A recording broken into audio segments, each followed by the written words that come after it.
Hi, good evening everyone. ఇంతకుముందు పెడుతుంటే voice సరిగ్గా రావటం లేదని చెప్పేసి డిలీట్ చేయడం జరిగింది. సో చాలా రోజుల తర్వాత మీ ముందరకు వచ్చిన ద బేసిక్ రీజన్ ఒకటి, సోనం వాంగ్చుక్ అనే ఒక యాక్టివిస్ట్, సోషల్ యాక్టివిస్ట్ ఈరోజు ఢిల్లీలో 18 రోజులుగా దీక్ష కూర్చోవడం జరిగింది. ఆయన కూర్చునేది వేరే రీజన్స్ ఏం కాదు. నీట్లో ఈ విధంగా పేపర్ లీకులు జరుగుతున్నాయి, సిబిఎస్ఈ పేపర్ లీకులు జరుగుతున్నాయి, పిల్లల భవిష్యత్తు నాశనం అవుతోంది. దగ్గర ఇప్పటికీ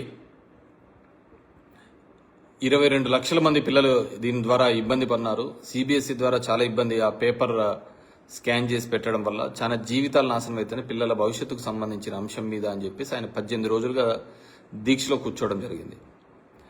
అయినప్పటికీ కూడా ప్రభుత్వం నుంచి ఎటువంటి స్పందన లేకపోవడం నిజంగా బాధాకరమైన విషయం. ఎందుకంటే హీజ్ చాలా ఇన్స్పిరేషనల్గా 3 Idiots మూవీ చూసింటే ఆయన బేస్డ్గానే ఇన్స్పిరేషనల్గానే ఆ మూవీ కూడా అప్పట్లో రావడం జరిగిందనమాట. ఎవరన్నా కావాలంటే ఇక చూడలేకుంటే చూడండి.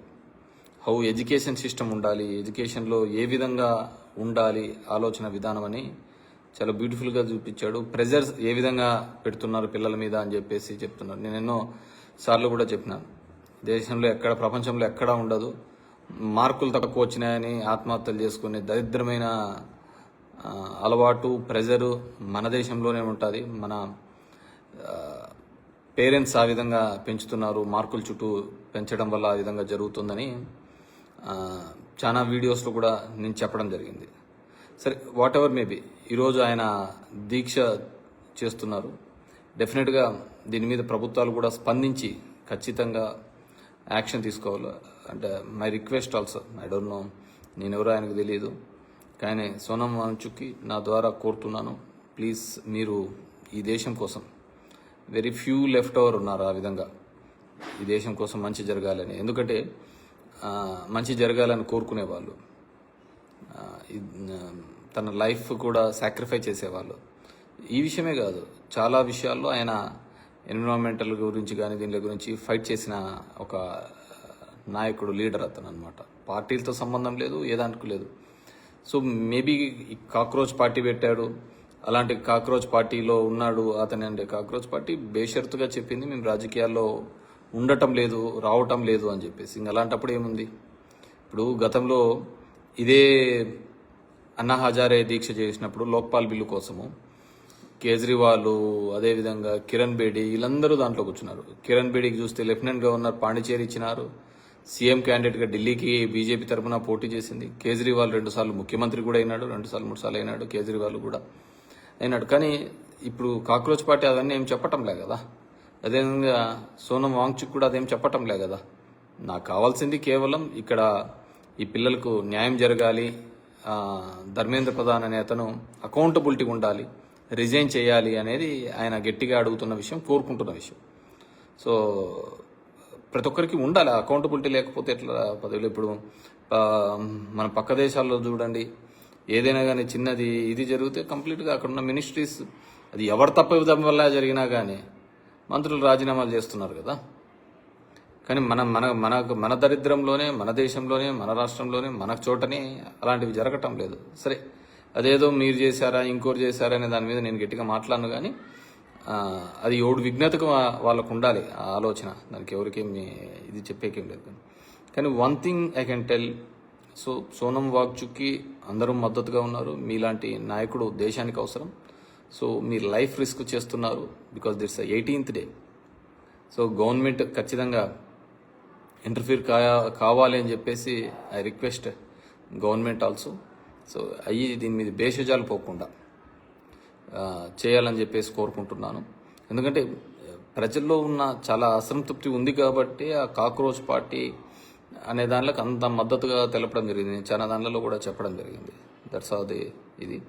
అదేవిధంగా మన ఆంధ్రప్రదేశ్లో కూడా చూసాం, యూట్యూబర్ల మీద కూడా టెర్రరిస్ట్ ఉపా చట్టం అనేది పెట్టడమే, తీసుకొని రావడం అని జరిగింది. 4 కేసులలో పెట్టారు, 4 దానిలలో బెయిల్ వచ్చారు. ఈసారి బెయిల్ రాకూడదు అని చెప్పేసి. ఎవరి కోసము? పవన్ కళ్యాణ్ గారి ఇంట్రెస్ట్ కోసం ఇది చేస్తున్నాడు. ఆయన ముందు రోజు ఆయన హోంమంత్రిలాగా ఈ చట్టాలన్నీ చేసినాము, దీనివల్ల ఇదేం చెప్పినారు. మళ్ళీ ఆయనను సంతృప్తిపరచడం కోసం ఈ విధంగా చేయడం నాకైతే పెద్ద ఇది నాకే కాదు, ప్రజాస్వామ్యవాదులు ఎవరికి కూడా నచ్చదు. ఒకరిని మంచి చేయడం కోసమో, ఒకరిని సంతృప్తం చేయడం కోసమో జైళ్ళల్లో వేయడానికి, దీనిలోకి వేయడానికి ఏ ప్రభుత్వాలు కూడా ఉండకూడదు. సో ఆంధ్రప్రదేశ్ ప్రభుత్వం కూడా హ్యాస్ టు లుక్ దాని గురించి ఆలోచించాలి. ఎందుకంటే ఇలా యూట్యూబర్ల మీద తీవ్రవాద శాఖలకు పెట్టే చట్టాలు పెట్టడం, దట్టు ఫస్ట్ ఆఫ్ ఈ విధంగా పెట్టడం ఆంధ్రప్రదేశ్లో ఇలాంటిది ఏదో హిడ్మాని ఆయన పొగిడినాడని చెప్పేసి. హిడ్మా పొగడం ఏముంటుంది? హిడ్మా గురించి చాలామంది పాటలే పన్నారు. మీరు చెప్పిన దాని ప్రకారం చూస్తే ఈరోజున్న అప్పట్లో ఈ చట్టం ఉందో లేదు కానీ, లేకుంటే ఈరోజు విజయశాంతిని, దాసనారాయణని, లేకుంటే వందే మాతరం శ్రీనివాసుని వీళ్ళందరినీ లోపల వేయాల్సి వస్తూ ఉంటుంది. మీరు చెప్పిన దాని ప్రకారము ఈ విధంగానే నక్సలైట్లే వద్దని చెప్పేసి లొంగిపోయినారు, వాళ్ళకి ఏదో ఉపాధి కల్పించే పరిస్థితి ఉన్నారు. సో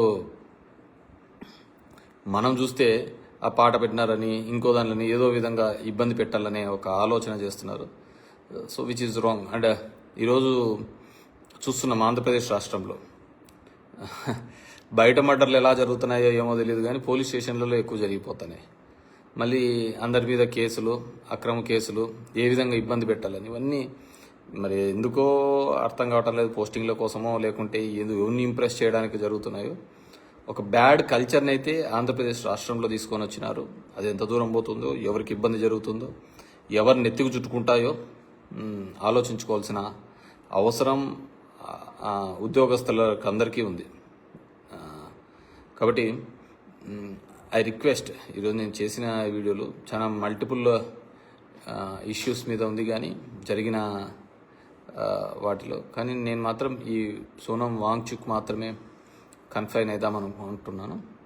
సరే, దేశం ఏ విధంగా అయిపోతుంది, ఏ విధంగా వెనకబడిపోతుంది అనేది ఇంక మనం మాట్లాడుకోవాల్సిన అంటే చాలా ఉంటుంది. ఎందుకంటే 2021లో అనుకుంటా కోవిడ్ అయిపోయిన తర్వాత శ్రీలంక లాంటి దేశము ఎత్తిపోయిందని చెప్పేసి, ఆర్థిక వ్యవస్థ కుప్పకూలిపోయింది అని చెప్పేసి మన దేశంలో జగన్మోహన్ రెడ్డి గారు పథకాలు ఇస్తూ ఉంటే ఏది శ్రీలంక చేస్తున్నారని మాట్లాడిన మేధావులు ఈరోజు శ్రీలంక భారతదేశానికి మించిపోయింది ఆర్థికంగా.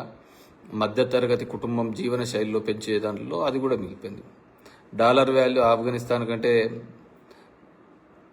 చాలా దరిద్రమైన పరిస్థితిలో ఉండడం చూసాం. సో ప్రపంచం ఎలా పోతోంది, మనంగా విశ్వగురువులు అనుకొని మనగా దేవుడు అనుకుంటే సరిపోదు. మన దేశము ఏ విధంగా ముందుకు పోతుందనే దాని మీద ఆలోచించలేకపోతే ఇలాగే ఉంటుంది. ఇంకా మన రాష్ట్రం చూసినామా, రోజు నిన్న ఎక్కడో చూసినా లోకేష్ కూడా మాట్లాడతా వాళ్ళ బాబాయ్ అని చెప్పిన జగన్మోహన్ రెడ్డి అని చెప్పి మాట్లాడినాడు. ఎన్నాలని హైకోర్టు, సుప్రీంకోర్టు, ఈ ఎన్ని కోర్టులలోనూ చెప్పినా ఇంకా అదే చెత్త మాట్లాడుతుంది. మీకు అసలు ఇచ్చినది ఎందుకు? పవర్ ఇచ్చినది ఎందుకు? అధికారం ఇచ్చినది ఎందుకు? చెప్పినది చేయండి, ఎంప్లాయ్మెంట్స్ జనరేట్ చేయండి, లేకుంటే ఇది వదిలిపెట్టేసి బాబాయ్ చంపింటి లోపలేండి, నేను జైల్లో వేయండి జగన్ రెడ్డిని. చేత కాదా? జగన్ రెడ్డితో రాజీ అయినారా? ఊరికి పైపైన మాట్లాడతామంటున్నారా? కాదు కదా.